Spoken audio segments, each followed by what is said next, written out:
네, 오늘도 제가 이제 어저께 갑자기 부랴부랴 오늘 그 GMM이라는 캠프가 잡혀가지고, 네, 그래서 지금 저녁 집회 마치고 나서 이렇게 집으로 돌아갈 수가 없어서 숙소에 돌아와서 이렇게 피우다 녹화하게 된다는 점 여러분 양해 부탁드리겠습니다. 오늘 우리에게 주신 하나님의 말씀, 보기 전에 우리 같이 먼저 기도하겠습니다. 하나님 감사합니다. 오늘도 주의 말씀 앞에 우리를 불러주시고 또 어떤 순간에 또 주의 말씀을 묵상하게 하시니 감사합니다.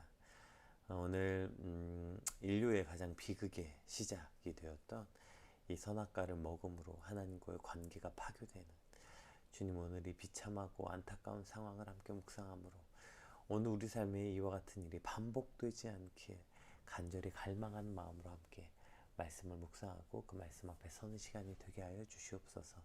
감사합니다. 예수님 이름으로 기도드립니다. 아멘.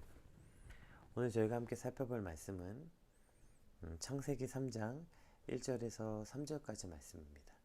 창세기 3장 1절에서 13절까지 말씀, 우리 같이 한 목소리로 읽어보겠습니다.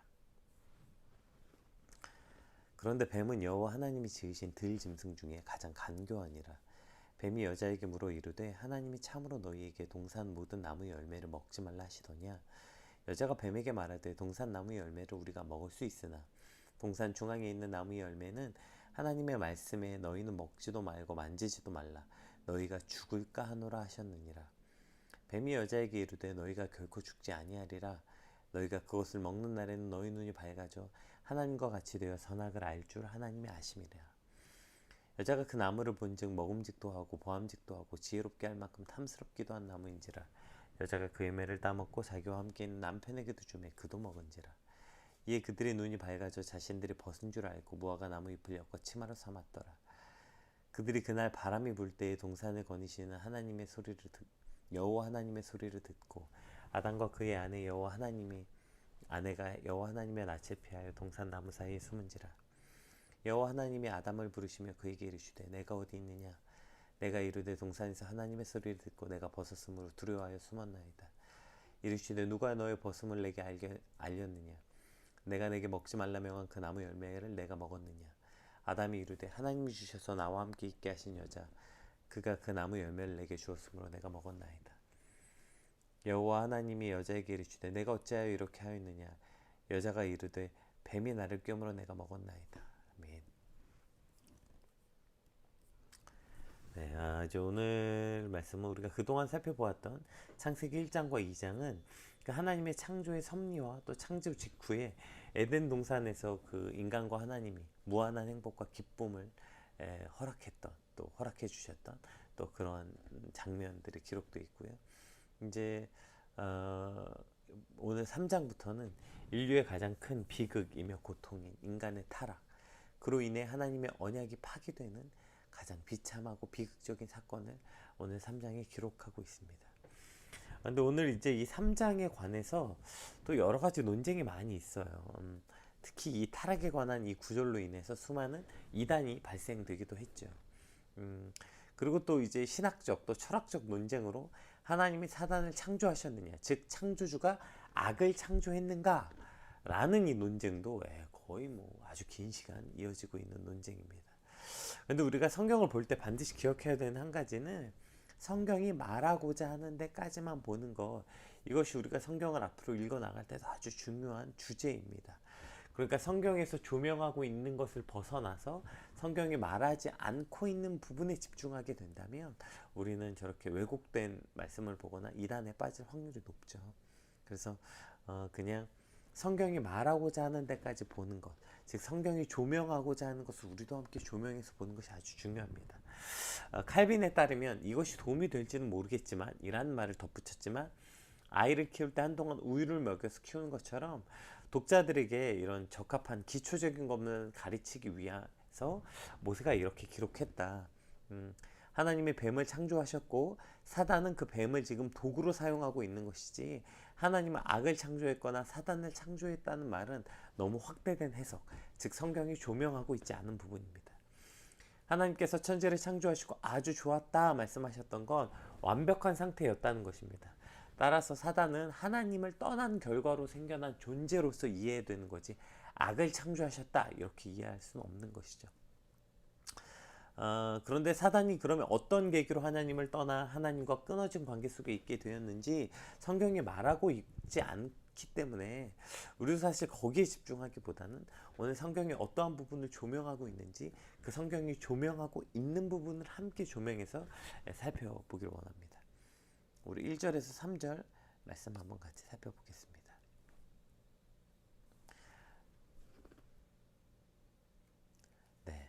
그런데 뱀은 여호와 하나님이 지으신 들짐승 중에 가장 간교하니라. 뱀이 여자에게 물어 이르시되 하나님이 참으로 너희에게 모든 동산 모든 나무 열매를 먹지 말라 하시더냐. 여자가 뱀에게 말하되 동산 나무 열매를 우리가 먹을 수 있으나 동산 중앙에 있는 나무 열매는 하나님의 말씀에 너희는 먹지도 말고 만지지도 말라 너희가 죽을까 하노라 하셨느니라. 네, 오늘 하와가 이렇게 말하는 것까지만 한번 볼게요. 오늘 우리가 먼저 이 타락의 과정을 먼저 한번 살펴보려고 하는데요. 먼저 뱀은 여호와 하나님이 라고 시작해요. 그런데 뱀은 여호와 하나님이로 오늘 본문이 시작해요. 우리가 오늘 첫 번째 살펴볼 것은 이 호칭에 관해서 주의 깊게 살펴봐야 하는데요. 창세기 1장 2장에서는 하나님에 관한 호칭을 그저 하나님이라고만 말했어요. 엘로힘이라는 거죠. 창세기 1장에서 2장 3절 이전까지는 하나님을 계속 엘로힘, 하나님이라고만 호칭하고 있어요. 엘로힘이란 뜻은 권세가 많으시고 전능하신 창조주 하나님을 뜻하는 단어거든요. 그런데 창세기 2장 4절 이후부터는 쭉 계속 여호와 하나님이라고 하나님을 호칭하게 돼요. 여기서 여호와라는 말은 우리가 그 출애굽기 할 때 살펴봤던 것도 스스로 계신 하나님. 성경에서 하나님의 이름을 가장 보편적으로 사용할 때 여호와 하나님이라고 사용하고 있는데 그것이 창세기 2장 4절 이후에 처음 등장하게 되는 거죠. 왜요? 이때부터 하나님이 인간을 창조하시거든요. 사람을 만드시거든요. 그래서 여호와라는 뜻은 하나님이 언약을 세우시고 그 언약을 이루어 가시는 구원의 하나님이다 라는 뜻이 바로 여호와 하나님이에요. 그러니까 엘로힘은 어떤 창조주 하나님, 능력의 하나님, 권능의 하나님 이러한 하나님의 객관적인 부분을 지칭하는 단어라면 여호와 하나님은 우리를 구원하시고 우리와 언약을 맺으신 즉 우리와 관계 맺고 계시는 하나님을 뜻하는 단어라는 거예요. 그러니까 사람을 만드시기 전에는 당연히 언약 맺을 존재가 없었으니까 엘로힘, 창조주 하나님, 권능이 많으신 하나님, 창조주 하나님으로 하나님을 기록했지만 이제 사람을 지으시고 난 다음부터는 여호와 하나님, 우리와 관계 맺는 하나님으로서 계속 호칭이 된다고요. 자, 오늘 본문의 시작도 그래서 여호와 하나님이라고 시작해요. 그런데 이 간교한 뱀이 하나님의 언약을 상기시킬 수 있게 되는 이 여호와라는 명칭을 싹 뺍니다. 그리고 오직 인간과 대조되는 전능한 권세를 가지신 분이심을 강조하는 엘로힘, 하나님이란 명칭만을 사용함으로써 하나님과 인간의 관계, 즉 언약적 관계가 아니라 객관적 관계로 하나님과 우리의 관계를 지금 멀게 하는, 왜곡시키는 사단의 아주 고차원적인 방법이라는 것을 우리가 알 수 있어야 돼요. 그랬더니 이제 하와도 뭐라고 말하냐면 보세요. 1절에서 우리가 한번 볼게요. 말씀에 먼저 사단이 이거 흔들어 제끼죠. 정말 먹지 말라 하더냐? 지금 이렇게 비꼬아서 물어보죠. 그랬더니 뭐래요? 여자가 뱀에게 말하되 이렇게 할 수 있으나 그래 뭐래요? 자, 지금 하와가 말하고 있는 거예요.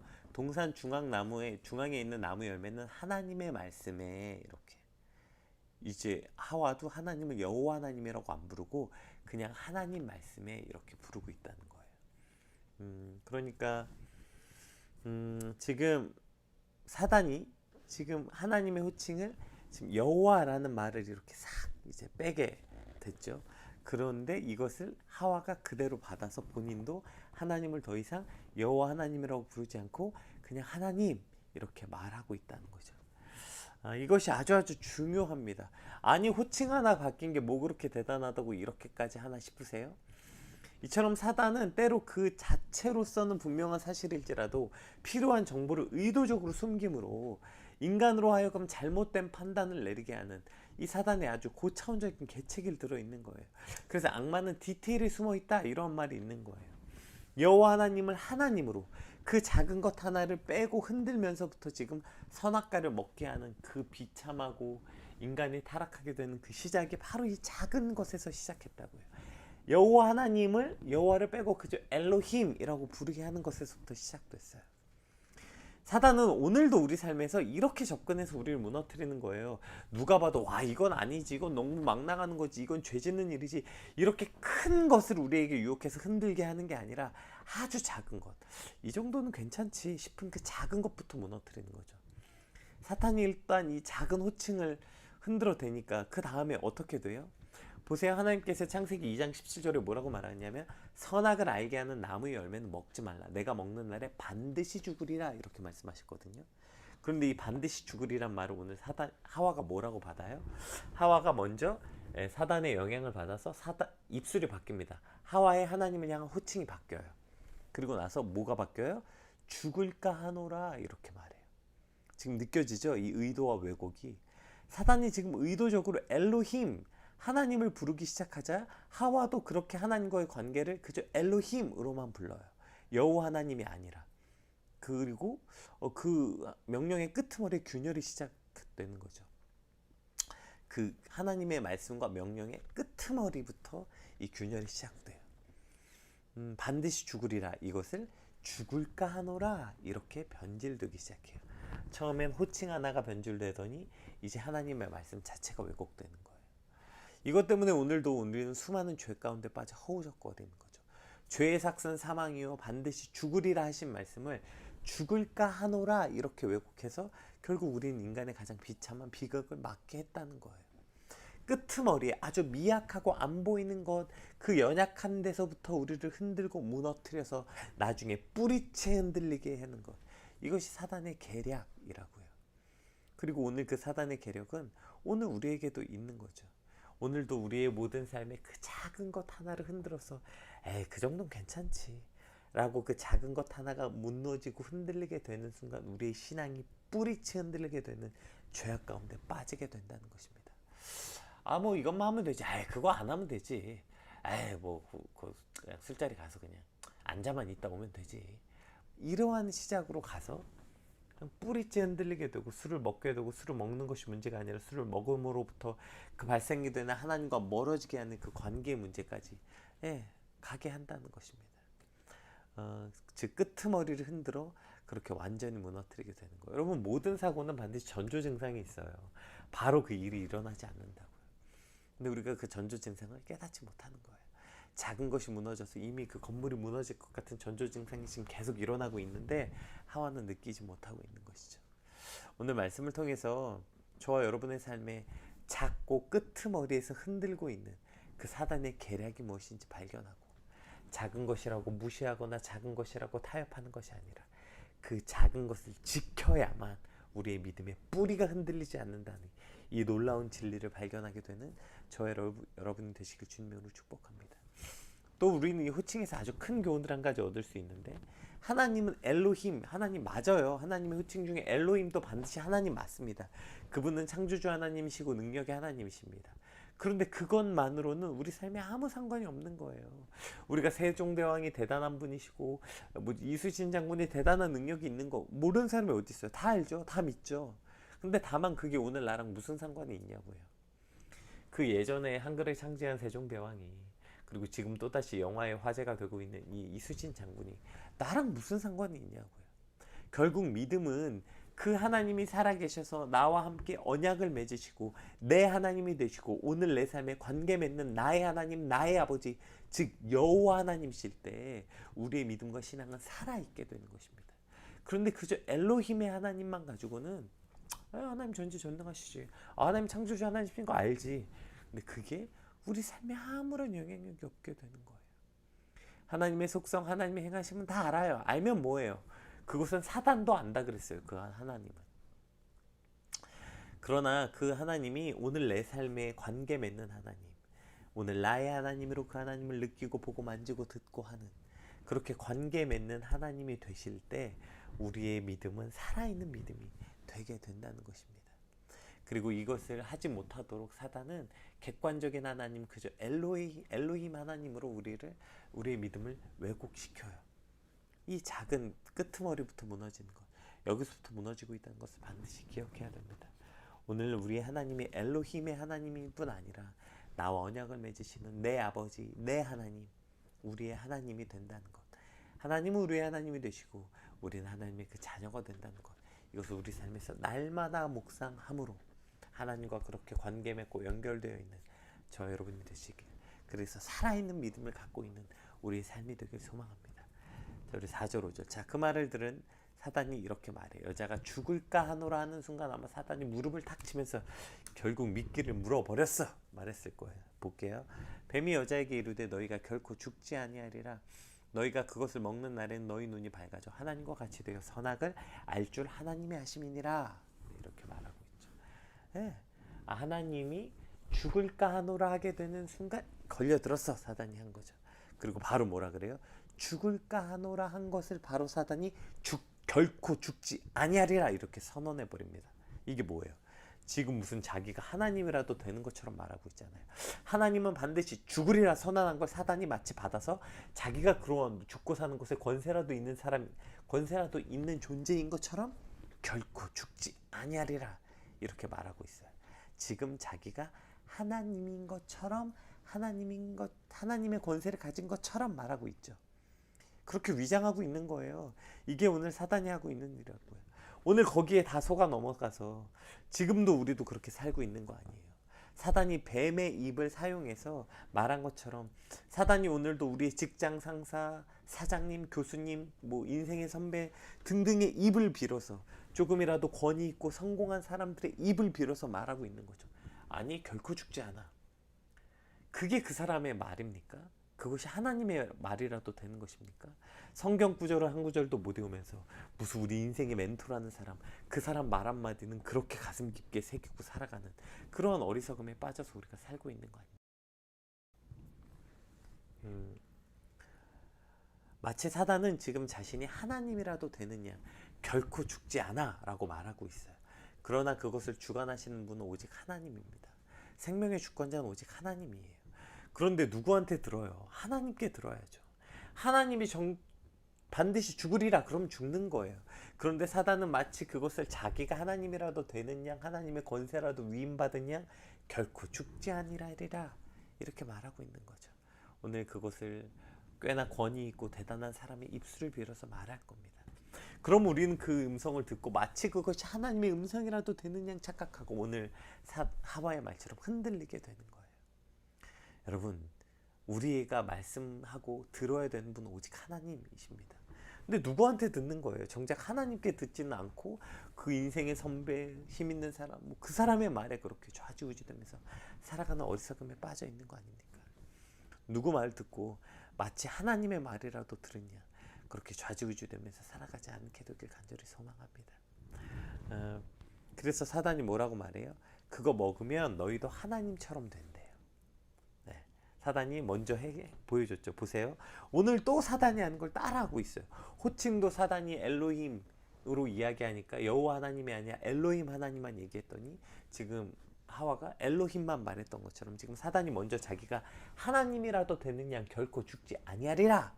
너희 그거 먹으면 너희도 하나님처럼 될 거야 하니까 하와가 그것을 먹게 된 거죠.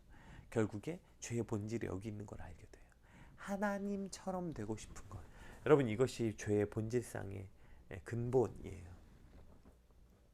그러니까 하나님처럼 되고 싶은 거죠. 하나님의 자리에 서서 하나님처럼 되고 싶은 사단을 따라하고 있는 거예요. 인생의 주인공은 납니다. 결정권자는 여러분입니다. 인생에서 내가 가장 중요합니다. 이러한 말들에 빠져서 허우적거리고 있는 거죠. 왜요? 세상은 오늘도 우리에게 하나님의 위치에 서라, 너희가 하나님처럼 되라고 말하고 있거든요. 그러나 성경은 그것이 죄의 근본이라고 말하고 있습니다. 오늘 사단은 우리를 그렇게 유혹하고 있어요. 야, 결정 너희가 해. 그거 너희가 하면 되지. 자꾸 우리를 하나님의 자리에 서라고 말합니다. 영광도 칭찬도 우리가 받고 결정도 우리가 받고 우리가 하고 마치 우리가 하나님의 자리에 있다고 착각하게 만들어버려요. 그러나 오늘 말씀을 통해서 우리가 반드시 기억해야 돼. 이것이 인간의 가장 비참한 일이었다는 것, 인간이 하나님의 자리에 서고자 욕망했기 때문에 이 모든 비극이 시작됐다는 것을 반드시 기억하고, 하나님은 하나님의 자리에, 우리는 우리의 자리에, 가장 완벽한 관계로 관계 맺게 되는 오늘 우리 주말이 되길 축복합니다. 네, 우리 시간 관계상 이거 빨리 읽어보면서 같이 또 이야기해 볼게요. 자, 이렇게 죄가 들어왔어요. 그랬더니 이제 그 여자가 이렇게 보입니다. 말씀이 보암직도 하고, 그 나무를 본즉 먹음직스럽기도 하고 보암직도 하고 지혜롭게 할 만큼 탐스럽게도 그거 먹으면 진짜 하나님처럼 될 것 같아. 근데 문제 이제 그 결과예요. 여자가 그 열매를 따먹고 자기와 함께 남편에게도 주며 그가 먹은지라. 그랬더니 어떤 일이 이루어졌어요? 그들의 눈이 밝아져. 이거 실제로 사단의 말이 이루어졌다는 거 아니에요. 이거 지금 풍자적 표현이에요. 눈이 밝아져. 그래서 밝아졌으면 하나님처럼 돼야죠. 하나님처럼 진짜 지혜로워져야죠. 눈이 밝아져서 꼴랑 그들이 하는 일이 뭐예요? 자기가 벗은 줄 알고 부끄러움을 느끼게 된 거예요. 무화과 나무에 잎을 엮고 치마로 삼았더라. 결국에 그들의 눈이 밝아져서 한 일이 뭐예요? 부끄러움을 알게 됐다고요. 이것이 너무 중요한 게 우리가 어저께 살펴보았잖아요. 남자와 여자가 서로 만나서 어떻게 됐어요? 하나님 안에서 완전한 가정을 이룰 땐 서로 벗었지만 부끄러운 줄 몰랐어요. 그렇게 서로의 부끄러운 모습을 부끄럽다고 여기지 않고 사랑해주고 보듬고 함께하던 관계가 이제 죄가 들어옴으로 어떻게 돼요? 부끄러움을 알게 됐다고요. 서로의 모습을 향해서 지적하고 부끄러움을 알게 되는 이러한 지경에 빠지게 됐다고요. 자, 보세요. 그들이 그날 바람이 불 때 동산에 거니시는 여호와 하나님의 소리를 듣고 아담과 그의 아내 여호와. 자, 보세요. 이게 너무, 여기부터 보세요. 다시 하나님을 뭐라고 불러요? 여호와 하나님이라고 불러요. 여러분, 이게 너무 마음 아프지 않습니까? 저들은 하나님을, 하와는 사단의 꼬임에 빠져 엘로힘, 그냥 하나님이라고 불러요. 그런데 하나님은 여전히 스스로를 여호와 하나님이라고 말씀하고 계세요. 여전히 나는 너희와 관계 맺길 원하는, 언약의 관계 속에 있길 원하시는 하나님의 마음. 보세요. 여호와 하나님 소리를 듣고 아담과 그의 아내가 여호와 하나님의 낯을 피하여 동산나무에 숨지라. 지금 계속 의도적으로 여호와 하나님 말하고 있죠. 보세요. 9절에 여호와 하나님이 아담을 부르시며 그에게 이르시되 내가 어디 있느냐. 이르시되 내가 동산에서 하나님의 소리를 듣고. 자, 또 아담은 뭐라고 말해요? 하나님을 그냥 하나님이라고 말해요. 지금 이 관계가 어떻게 왜곡됐는지 보이시죠? 하나님은 여전히 스스로 여호와 하나님이라고 표현하고 있고 인간들은 그저 하나님이라고 말해요. 이미 관계의 왜곡이 생겨버렸어요. 내가 벗었으므로 두려워하여 숨었나이다. 이르시되 누가 너의 벗음을 내게 알게 했느냐. 내가 내게 먹지 말라 명한 그 나무 열매를 내가 먹었느냐. 그랬을 때 아마 선악과를 먹기 전에 아담이었다면 네 주님 잘못했어요, 제가 먹었어요 했을 거예요. 그런데 그가 뭐라고 말합니까? 아담이 이르되 하나님이 주셔서 나와 함께 있게 하신 여자. 얼마 전까지는 내 뼈 중에 뼈요 살 중에 살이라고 했던 그 여자를 하나님이 내게 주셔서 나와 함께 있게 하신 여자로 내 뼈 중에 뼈요 살 중에 살이 바뀌게 됩니다. 그가 그 나무 열매를 내게 주므로 내가 먹었나이다. 여호와 하나님이 여자에게 이르시되 내가 어찌하여 이렇게 하였느냐. 여자가 이르시되 뱀이 나를 꿰므로 내가 먹었나이다. 이렇게 말하고 있어요. 우리가 지금 이 어떠한 과정을 거치면서 지금 인간이 어떻게 타락하고 타락한 결과가 무엇인지 함께 살펴보고 있는데요. 여기서 그 끝에 이렇게 말해요. 결국에 그 열매가 뭐냐면 그들이 그 선악과를 먹게 함으로 지금 이 지옥이 시작된 거예요. 서로를 탓하고 미워하고 원망할 거리를 찾게 되는 이 지옥의 문이 열리게 된 것입니다. 여러분, 이것이 가장 우리 인생의 지옥 같은 일 아닙니까? 그냥 서로 인정하고 서로 보듬고 벗었지만 그것을 부끄러워하지 않는 게 천국이 에덴 동산이었다면 에덴 동산에서 쫓겨난 인간은 그 다음부터 계속해서 핑계를 찾고 다른 사람을 탓하고 부끄러워서 누군가를 책망하고 이 지옥이 펼쳐진 것입니다. 그렇다면 오늘 반대로 오늘 내가 죄악에 빠져 있구나를 깨닫게 되는 영적인 바로미터가 바로 여기 있어요. 내가 나를 인정하고 하나님 앞에 잘못했어요. 우리 스스로를 바로 인정하고 무릎 꿇지 않고 누구 탓을 돌리고 누구를 부끄럽게 여기고 누구를 지적하고 누구의 잘못을 자꾸 파헤쳐 들춰낼 때 내가 지금 죄악의 상태에 빠져 있구나. 이것을 깨달을 수 있게 돼야 하는 것입니다. 오늘 이제 주말이 시작됩니다. 특별히 이제 오늘 말씀 붙잡고 함께 기도할 때에 하나님, 죄악이 들어와서 우리 안에 이러한 일들을 작동했습니다. 그럼에도 불구하고 하나님은 여전히 스스로를 인간과 관계 맺기를 원하시는 여호와 하나님으로 말하고 있고 아담과 하와는 그냥 하나님을 하나님이라고 말합니다. 오늘 특별히 주말을 통해서 나의 그냥 하나님이 아니라 여호와 하나님, 내가 만지고 보고 느끼고 맛보게 되는 그러한 예배, 그래서 진짜 관계 맺는 나의 하나님, 나의 아버지가 이 관계가 온전히 회복되는 우리 주말과 주일 예배가 되게 하시고, 또 그렇게 인해서 거기서부터 타락한 인간이 이 지옥 같은 서로를 탓하고 원망하고 창피하게 여기는 주님이 지옥이 우리의 가정과 교회에 펼쳐지지 않게 하여 주시옵소서. 에덴 동산에서 처음에 그랬던 것처럼 벌거벗어서 서로 부끄러움을 모르는, 그렇게 서로 용납하고 사랑하는 공동체가 되게 하여 주시옵소서. 우리 안에 있는 개인의 죄악들과 또 우리의 공동체와 교회를 위해서 우리 받은 말씀 놓고 함께 같이 기도하겠습니다. 기도합시다.